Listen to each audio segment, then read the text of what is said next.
e está neste lugar. Louvado seja Deus. Pode se assentar, meu irmão, em nome de Jesus. Nós queremos cumprimentar os irmãos com a graça e a paz do nosso Senhor.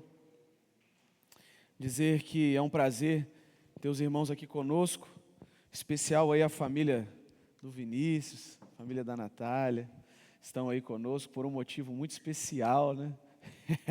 Tá todo mundo sabendo já, né? Ah, então tá tudo certo, né? Graças a Deus, né? Deus abençoa a Natália e o Vinícius, já são papais. Que bênção, né? Isso é uma dádiva do Senhor. Então, que vocês sejam bem-vindos em nome de Jesus. É uma bênção ter vocês aqui. Vocês também estão com eles, do fundo lá, o casal lá do fundo? Não? Vocês são visitante mesmo também? Que legal ter vocês aqui. Deus abençoe a vida de vocês, viu? Prazer ter vocês aqui. Nós temos também, mais uma vez aqui, a Duda. Deus abençoe a vida da Duda, em nome de Jesus. E os demais irmãos aí da igreja, que são bênção. Quero convidar vocês a abrirem a Bíblia. 1 Coríntios, capítulo 7, do verso 1 a 16. E eu quero dizer, meus irmãos, que nós estamos na terceira semana, terceiro culto da nossa campanha do mês da família. E em cada quarta-feira nós temos orado, nós temos buscado ao Senhor, buscado a face do Senhor e buscado a presença do Senhor para o nosso lar. E nas duas primeiras semanas falamos muito a respeito de família, casamento, casa, o lugar onde nós estamos, a família que nós vivemos. Mas hoje, no momento de oração, nós falaremos e teremos um ato sobre filhos. Então, nesse momento, eu não sei, os papeizinhos estão aí, né? Então, eu vou pedir para a diaconia já pode entregar os papéis para cada um dos irmãos. Nós teremos um momento de queima de pedidos aqui. Então, você vai poder fazer a sua oração no papel, o seu pedido especial, se for pelo seu filho, se for pelo seu marido, se for pela sua esposa, se for pelo ente querido, se for pelo vizinho, seja ele qual for, você vai estar recebendo um papelzinho da mão das diaconisas. Os lápis também estarão sendo entregues para vocês. Então, se você tem bastante pedido, pode pegar mais de um papel, não tem problema. Peça aí para elas, porque aí no final da mensagem nós teremos um momento onde nós estaremos trazendo os papeizinhos aqui. Vamos trazer os papeizinhos aqui e queimar ele na presença do Senhor. Amém? Então, com a sua Bíblia aberta, em 1 Coríntios capítulo 7, a partir do verso 1, eu quero fazer diferente essa noite. Eu não vou ler o texto e pregar o texto. Eu vou pregar o texto lendo o texto. Amém? Então, mantenha a sua Bíblia aberta aí, que nós vamos falando a respeito do texto conforme o andar da mensagem. Então, Cris, pode botar isso, pode botar as imagens aí, que aí conforme nós falarmos sobre os tópicos, os irmãos vão acompanhando na Bíblia. Meus irmãos, nós falaremos hoje sobre princípios sobre casamento e celibato. Esse é um texto muito forte, é um texto muito direto. O Guilherme estava conversando comigo, né? E, meus irmãos, nós temos que entender que nós estamos passando por um mês difícil. Tem muitas pessoas ficando doentes, muitas pessoas pegando gripe, muitas pessoas pegando resfriado. Eu estou resfriado há 2 semanas e essa gripe não sai de mim. Mas eu acredito em Deus que eu já estou melhor, mas eu quero ficar livre disso em nome de Jesus. Mas tem muitos outros irmãos que com certeza estariam aqui e que não estão por conta dessas questões. Inclusive a minha filha está com febre desde ontem. Hoje ela melhorou, graças a Deus, mas ela esteve febril durante o dia, por isso que não veio. Mas esteja orando também pela Júlia, pela minha filhinha, para que ela possa melhorar em nome de Jesus, como ela já tem melhorado. Mas também pelos outros irmãos da igreja que também foram acometidos por essa gripe. Mas nós temos falado sobre o livro de Coríntios, o 1 Coríntios, a primeira carta do apóstolo Paulo a essa igreja. E agora no capítulo 7, Paulo, ele vai nos dar alguns princípios sobre casamento, sobre celibato, sobre convivência conjugal, sobre espiritualidade do lar. Paulo, ele vai nos dar muitas questões que nós vamos ver aqui de maneira bem rápida, em nome de Jesus. Na igreja de Corinto, eles viviam num meio muito complicado, num meio onde havia muito pecado. A igreja de Corinto estava localizada na cidade de Corinto, uma cidade tomada pelo pecado. Uma cidade onde o pecado era muito aflorado. E ali naquela cidade haviam alguns extremos culturais. Um dos extremos era o culto ao corpo, nada diferente do que vemos hoje. O culto ao corpo, a idolatria do corpo, a idolatria da aparência, a sexualidade libertina. E também tínhamos o ascetismo religioso, que condenava qualquer prazer físico. Então, naquela época era 880, nós tínhamos aquelas pessoas que eram entregues às suas paixões carnais, às suas paixões sexuais, mas aqueles também que diziam que qualquer paixão sexual é pecado. Então, nós tínhamos esses dois extremos. E dentro da igreja de Corinto surgiram esses grupos. E esses dois grupos eram totalmente antagônicos.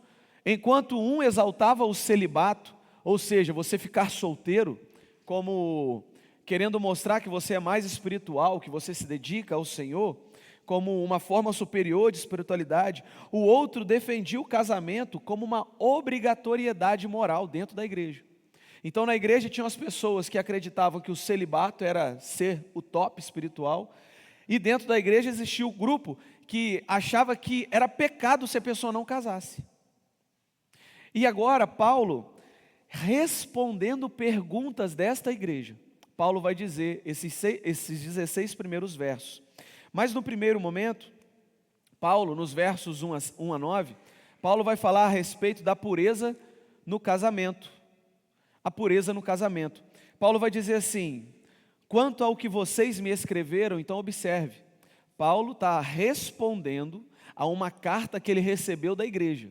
Quanto ao que vocês me escreveram, entre aspas, é bom que o homem não toque em mulher, ou seja, do grupo daqueles que defendiam o celibato como a parte espiritual ou mais espiritual da igreja, Paulo vai dizer: digo que por causa da imoralidade, cada homem tenha a sua esposa, e cada mulher tenha o seu próprio marido.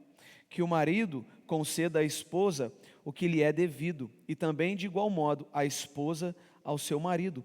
A esposa não tem poder sobre o seu corpo, e sim o marido. E também, de igual modo, o marido não tem poder sobre o seu próprio corpo, e sim a esposa. Não se privem um ao outro, a não ser, talvez, por mútuo consentimento, por algum tempo, para se dedicarem à oração, depois retomem a vida conjugal, para que Satanás não tente vocês por não terem domínio próprio. E digo isto como concessão, e não como mandamento. Paulo aqui, ele vai nos dar alguns princípios sobre a pureza do casamento. Em primeiro lugar, Paulo está nos ensinando que o casamento não é um relacionamento ditatorial. O homem, por mais que nós falávamos sobre isso no domingo, a Bíblia orienta que a mulher deve se sujeitar ao homem, mas a Bíblia orienta que o homem deve amar a mulher como Cristo amou a igreja. É um relacionamento equilibrado, onde a mulher não é um capacho do homem, e nem um homem o capacho da mulher, mas há um equilíbrio. Da mesma maneira que o corpo da mulher é do homem, o corpo do homem é da mulher no casamento. Então, existe um equilíbrio no casamento. Paulo, ele vai afirmar no verso 7, que tanto o celibato e o casamento são dons de Deus. Olha o verso 7. Gostaria que todos os homens fossem como eu. Paulo era um celibatário. Paulo era celibato. Paulo era solteiro, para se dedicar ao Senhor. Só que ele fala: no entanto, cada um tem de Deus o seu próprio dom. Um, na verdade, de um modo, outro de outro. Enquanto Deus chama alguns para o celibato, Deus chama outros para o casamento. Então, Paulo está dizendo o seguinte: não é mais espiritual quem está solteiro para se dedicar ao Senhor do que aquele que casa, ou aquela que casa. Na verdade, ambas as coisas são presente de Deus, são dons de Deus. É bênção o casamento, Deus constituiu, criou, instituiu a família. É bênção também aquela pessoa que é chamada por Deus ao celibato, porque só quem é chamado por Deus. Paulo, no verso 2 que nós lemos, Paulo está dizendo de maneira bem clara contra a poligamia. Está dizendo que o homem deve se deitar com a sua mulher e a mulher se deitar com o seu marido. E acabou. Cada homem tem a sua esposa, não as suas esposas. E cada mulher tem o seu próprio marido, não os seus próprios maridos. homem e mulher. Paulo está frontalmente falando contra essa poligamia que nós vemos em muitos lugares hoje, praticados de maneira bem aberta em muitos locais e complicado demais, isso é muito pecado. Paulo ele está dizendo que assim como o celibato compulsório, o que é o celibato compulsório? É quando a gente quer impor a alguém ser solteiro. Deus não chamou ela para isso, mas nós queremos impor a essa pessoa o celibato. Ou essa pessoa quer se próprio impor isso, sofrendo. Da mesma maneira que isso é errado, nós termos relacionamentos fora do nosso casamento também é pecado. E Paulo deixa isso muito claro. E Paulo vai dizer o seguinte: olha, homem, o seu corpo é da sua mulher, mulher, o seu corpo é do seu marido. Não se abstenham dos relacionamentos conjugais. Não se abstenham. O verso 5, Paulo vai dizer: olha, abstinência sexual entre marido e mulher só em consentimento mútuo para a oração, mas não fica muito tempo assim, volte depois à prática, para não dar espaço para tentações. A omissão, quando nós omitimos um ao outro, ou do nosso cônjuge, esse ato, esse namoro, digamos assim, nós estamos dando brecha ao inimigo. Nós estamos abrindo porta para a tentação. A intimidade física do casal é essencial para um casamento bom. E o casal que eu digo, não é casal de namorado, não é casal de noivos, é o casal de marido e mulher, diante de Deus e diante da lei dos homens. Aqueles que são casados não devem se abster disso, a menos que seja para um momento de espiritualidade entre o casal. O casamento, ele é uma escola de caráter, porque no casamento nós aprendemos a servir, nós aprendemos a perdoar, nós aprendemos a amar. No matrimônio, o homem e a mulher, eles se entregam mutuamente, corpo e alma, como expressão de um pacto santo diante de Deus. A partir do momento que o homem e a mulher se casam e se entregam um ao outro, eles estão ali formando, mais do que diante da lei, muito acima, diante de Deus, um pacto, de que eles são um só, de que o marido é da esposa e que a esposa é do marido. Esse é o casamento que Deus instituiu, esse é o casamento saudável. Mas Paulo, nessas palavras, Paulo também vai demonstrar aquilo que nós podemos dizer um equilíbrio pastoral. Paulo é pastor. E Paulo, com o seu equilíbrio pastoral, ele não está impondo mandamento. Ele não está impondo mandamento, mas ele está dando conselho, com base na experiência pessoal e na graça de Deus. Os versos 6 e 7 falam isso para a gente. O verso 6: e digo isto como concessão e não como mandamento. Gostaria que todos fossem como eu. Por que Paulo está dizendo que todos fossem como eu? Porque, meus irmãos, quando nós casamos, o nosso tempo encurta. O nosso tempo encurta demais. Quando nós temos filhos, o nosso tempo encurta demais. A nossa atenção, ela é distribuída, porque nós temos que dar conta do serviço. Nós temos que dar conta das nossas responsabilidades, nós temos que dar conta do nosso cônjuge, nós temos que dar conta dos nossos filhos, nós temos que dar conta dos problemas dos nossos filhos, resolver os problemas uns dos outros ali dentro de casa. Então, o nosso tempo fica curto. E por que Paulo está dizendo assim, gostaria que todos fossem como eu? Porque Paulo era melhor? Não, porque Paulo está querendo dizer assim, olha, como Paulo não era casado, Paulo ele podia 100% se focar no Senhor. Ele focava a sua vida no Senhor 100%, mas Paulo foi chamado para isso. Eu fui chamado para casar, eu sempre tive esse desejo, sempre tive esse sonho. Eu jamais ficaria feliz demais, como eu sou, se eu tivesse solteiro. Eu poderia ter todo o tempo do mundo, mas se eu não tivesse a Gabi, se eu não tivesse a Júlia, você imagina, Paulo Henrique? Não dá. É chamado de Deus. Aquela pessoa que é chamada por Deus para ser solteira, Deus há de sustentar. Da mesma maneira que as pessoas que são chamadas para o casamento, Deus também sustenta. Então é nesse sentido que Paulo fala: gostaria que todos os homens fossem como eu, tivesse o tempo que eu tenho para se dedicar ao Senhor. Mas, no entanto, cada um tem de Deus o seu próprio dom. Nem todos são chamados como Paulo foi chamado. Muitos são como eu. Na verdade, a maioria são chamados ao casamento. E isso é bênção. O casamento é bênção do Senhor. É bênção do Senhor. Então, nenhuma vocação, tanto a do celibato como do casamento, nenhuma é superior a uma outra. Ambos são dons de Deus, como diz o verso 7. Ambos são presente de Deus. Por isso, o conselho de Paulo vai continuar no verso 8 e no verso 9. Agora aos solteiros e às viúvas. Ele vai dizer assim: e aos solteiros e às viúvas, verso 8. Digo que lhe seria bom se permanecessem no estado que também eu vivo. Mas, se não conseguem se dominar, que se casem, porque é melhor casar do que arder em desejos. É melhor casar do que arder em desejos. Paulo está falando assim: você que está solteiro até hoje, eu acho melhor você ficar como eu. Mas se você está ardendo em desejos, case. Não brinca com a carne não, porque você vai cair. Viúvas, é melhor você ser como eu, se dedique ao Senhor. Mas se seus desejos estão ardendo dentro de você, casa. Não brinca não, casa. Esse é o digamos assim, o conselho prático de Paulo a essa categoria dos solteiros e dos viúvos e das viúvas. Ele reconhece que o celibato ele pode ser bom para essas pessoas, e com certeza é. Mas se não há o domínio próprio, casamento é o melhor. Se você não consegue se controlar os seus desejos, procure casar, depressa. Não fica abrasando. Nós temos que entender, meus irmãos, que viver abrasado é viver sob uma intensa tentação.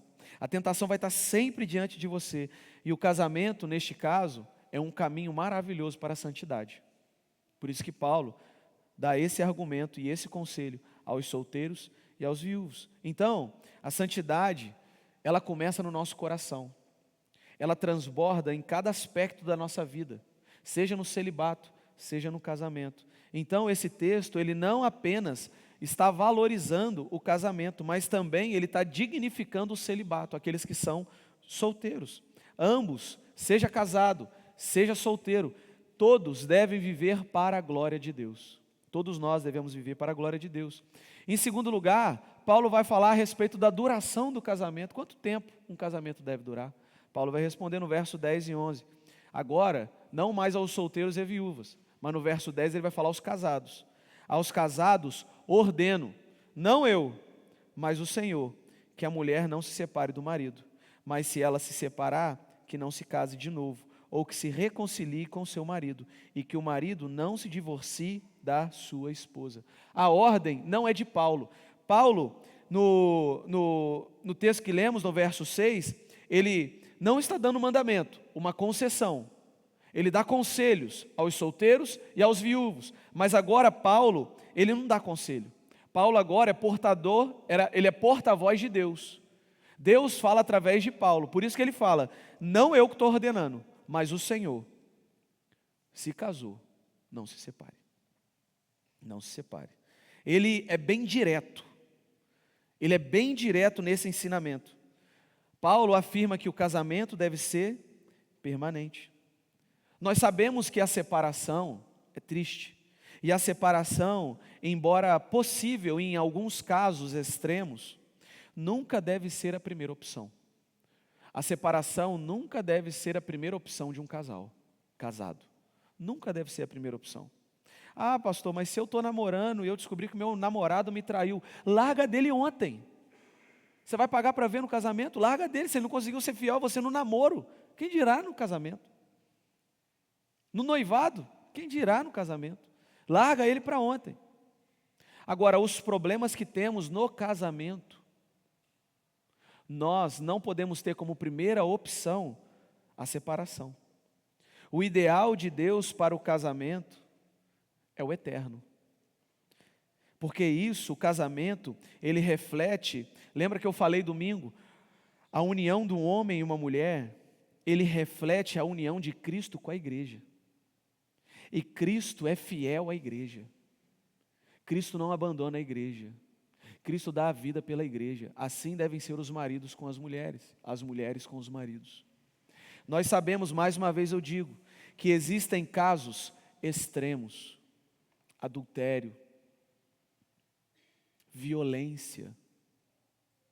Existem casos que são extremos, mas existem uma centena de casos que não fazem parte daqueles que nós dizemos ser extremos. E nesses casos e na vida conjugal sempre há discussões, complicações, mas diante dessas complicações, a separação nunca deve ser o primeiro. Nunca deve ser o primeiro argumento. Nunca deve ser o primeiro argumento, porque Deus diz muito claro: o que Deus uniu, não separe o homem. O casamento é para ser permanente. O casamento é para durar. Então, o casamento, ele é um pacto solene. E ele reflete a união inviolável entre Cristo e a sua igreja. A perseverança no matrimônio, mesmo nos momentos difíceis, é uma das maiores demonstrações de fé cristã. Uma das maiores demonstrações de fé é quando nós perseveramos no casamento, mesmo nos momentos, ou principalmente nos momentos difíceis. Se há lutas no seu casamento, não desista dele. Se há problemas, não desista dele. Clame ao Senhor pelo seu casamento. Restaure a aliança com seu cônjuge. Busque conselhos de pessoas piedosas, ou seja, de pessoas que servem e que vivem com Deus. E creia que Deus ainda transforma histórias para a glória dele. O casamento cristão é um chamado à perseverança, ao perdão, à esperança. Em último lugar, Paulo vai terminar essa pequena parte falando a respeito do casamento com incrédulos.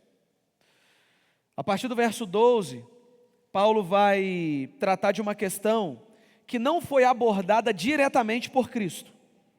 O que fazer quando um cônjuge se converte ao Evangelho e o outro permanece incrédulo?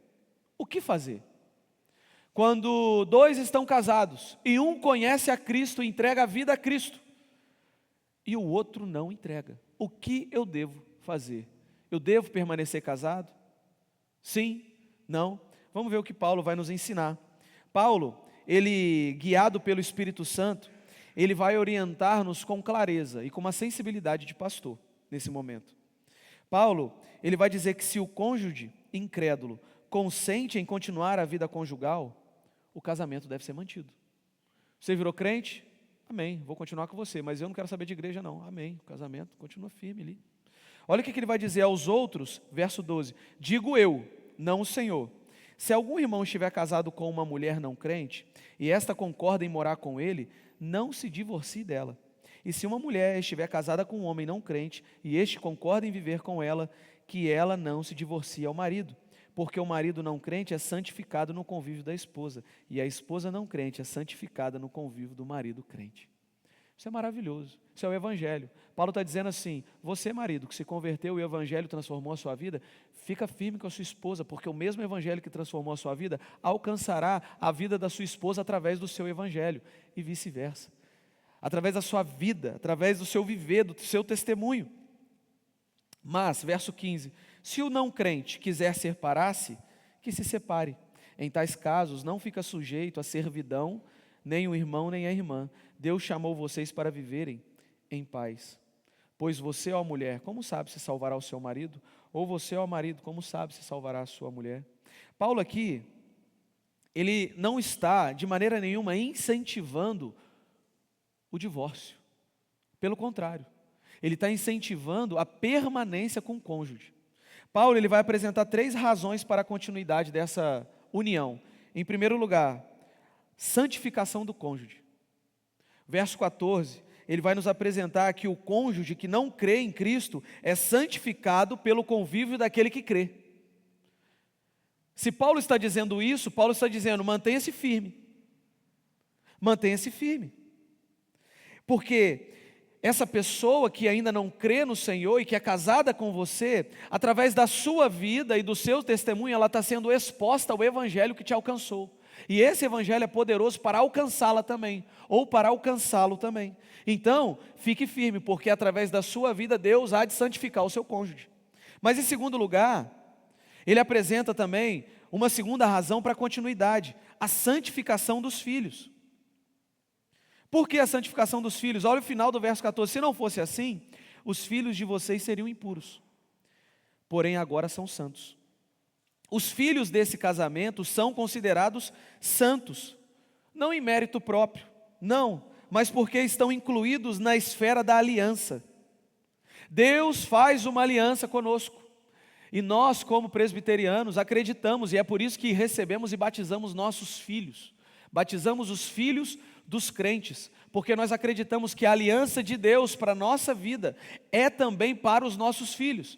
Por isso que quando estamos, ou quando existe um crente casado com uma pessoa não crente, os filhos deles são santos, porque a aliança está com o pai ou com a mãe. Por isso que Paulo está dizendo, os seus filhos, eles, se não fosse assim, os filhos seriam impuros, mas não é, eles são santos, eles são separados por Deus. Deus de aliança, Deus de aliança. Então, continue nessa união, para a santificação do seu cônjuge, para a santificação dos seus filhos. Em terceiro lugar, pela possibilidade de salvação do seu cônjuge. O verso 16, Paulo vai então encorajar o crente a perseverar no amor e na fidelidade, pois não sabe se, por meio desse testemunho, o cônjuge será salvo. Nossos lares são a primeira missão que Deus nos confiou. Então a convivência diária ali no casamento é uma poderosa ferramenta de evangelização. Você quer que seu marido se converta? Você quer que a sua esposa se converta? Viva como Cristo, principalmente dentro da sua casa. Seja testemunho vivo dentro do seu lar.